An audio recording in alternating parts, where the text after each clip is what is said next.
John Rando. I'm the director of Back to the Future, the musical. We're here to talk a little bit about the anatomy of the clock tower sequence.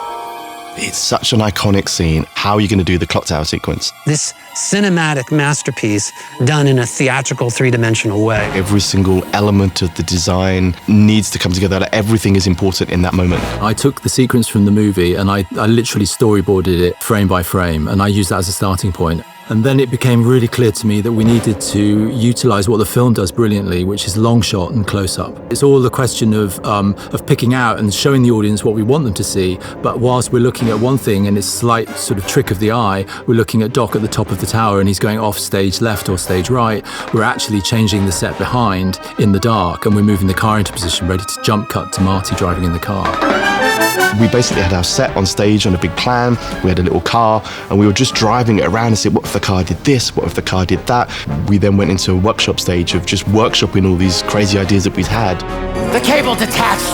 I'll have to go out there and reconnect it myself. But Doc, you're afraid of heights! No, Marty, I'm terrified of heights. We had originally a treadmill staircase that Doc would try to run up the clock tower while the treadmill was going.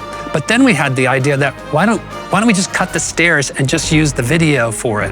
And that was the kind of the moment of real theatrical genius for us, where we figured out that, oh, this could not only be really cool, but also quite funny. It's very obvious to say that a car cannot be moving at speed on a stage. So what do? You move everything around it. I think a lot of that was looking at how to use layers of perspective to create the sense that the midground, which is effectively Marty in the car, is moving by having a foreground and a background behind it.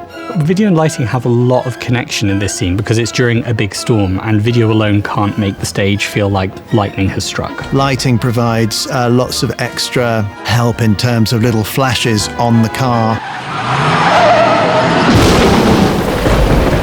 So we ended up adding a huge amount of sound effects, from thunder, lightning, rain, screeches of tires, car noise.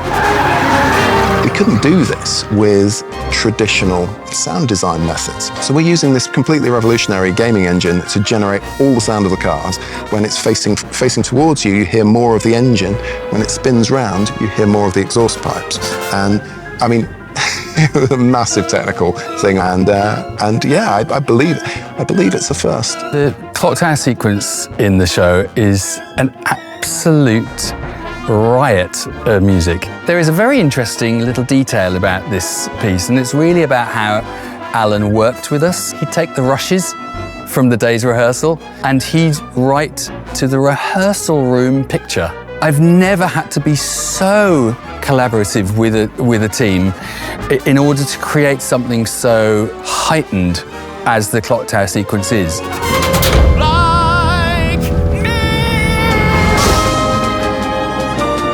Although it looks it, the stage isn't huge.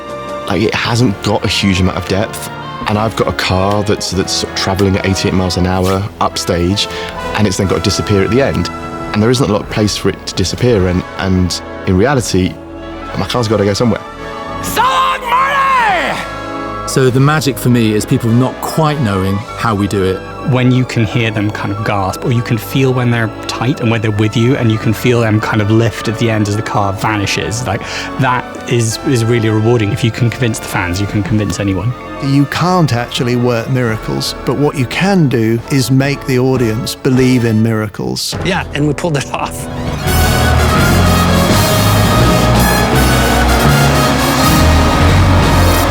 88 miles per hour.